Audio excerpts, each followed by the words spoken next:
Jika ingin melihat masa depan sesebuah negara, lihatlah akhlak remajanya hari ini. Pemuda harapan bangsa, pemudi tiang negara.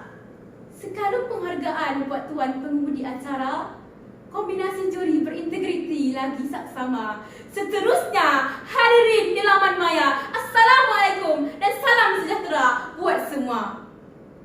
Saya mulakan pidato saya yang bermaudukan Sahsiah Terpuji, Pendidikan Cemerlang dengan pentakrifan secara konseptual.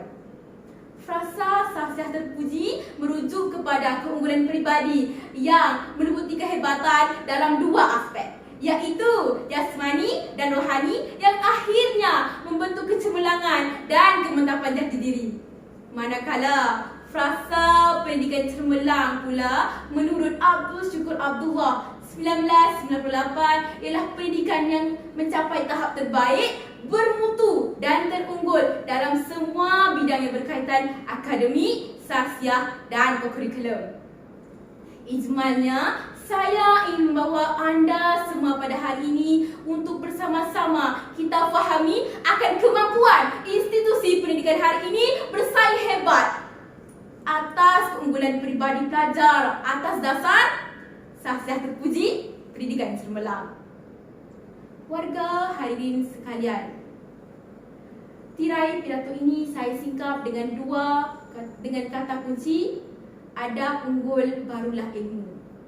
Hukama ada mengatakan, adab tanpa ilmu ibarat berjalan tanpa arah.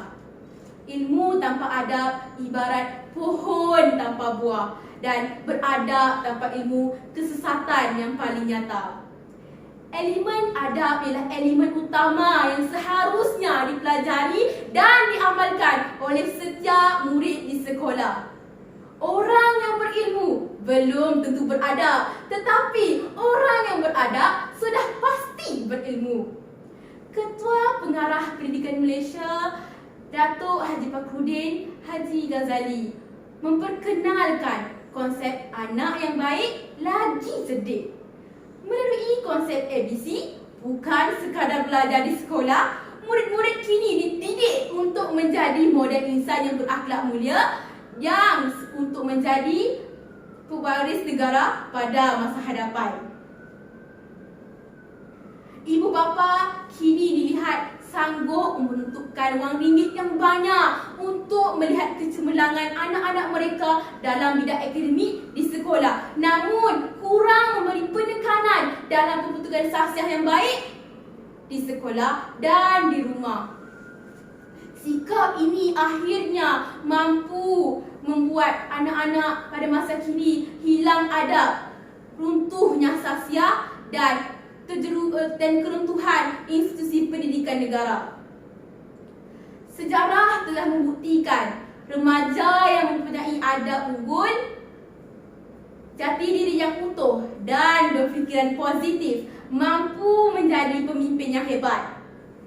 Menelusuri kisah Sultan Muhammad Al-Fatih yang merupakan penakluk kota Konstantinopel dalam usia 21 tahun menyedarkan kita pentingnya penerapan adab unggul dalam diri murid-murid sekarang.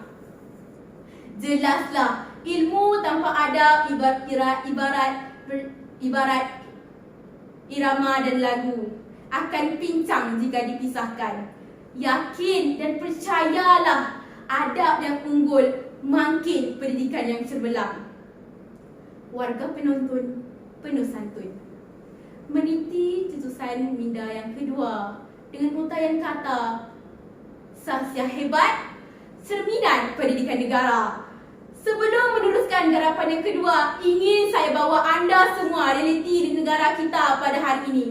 Statistik yang dikeluarkan oleh Polis Diraja Malaysia PDRM pada tahun 2022 sepanjang 4 bulan pertama bermula Januari, 38 kes buli dilaporkan berlaku di sekolah. Hal ini mencemarkan institusi pendidikan negara, malah yang amat mengecewakan. Keadaan ini menggambarkan keruntuhan sahsiah dalam diri murid-murid pada masa kini.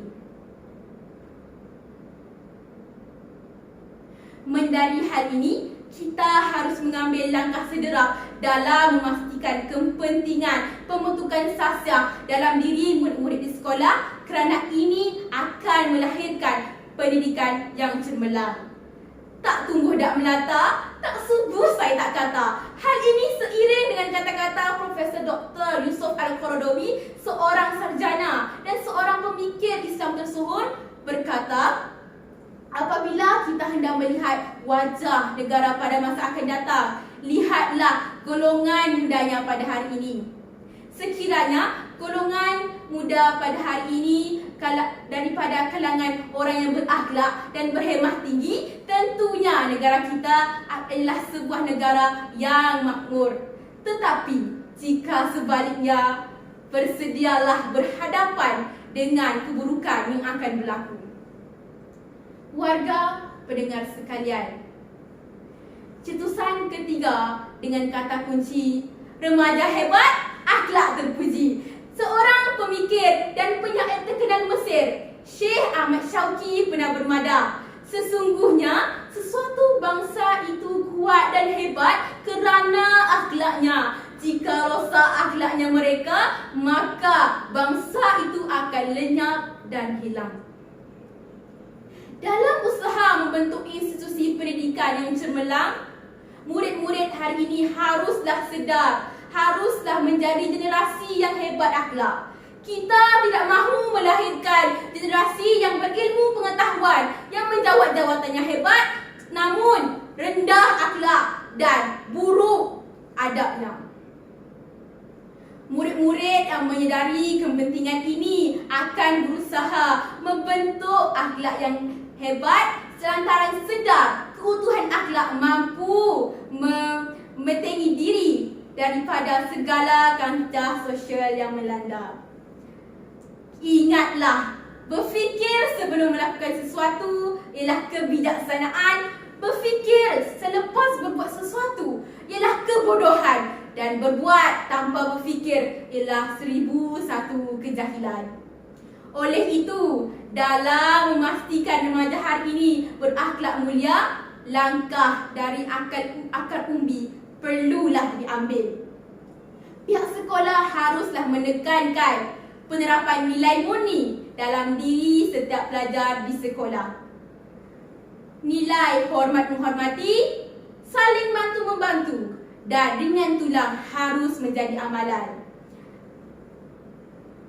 Jelaslah, institusi pendidikan berperanan penting dalam melahirkan generasi berakhlak.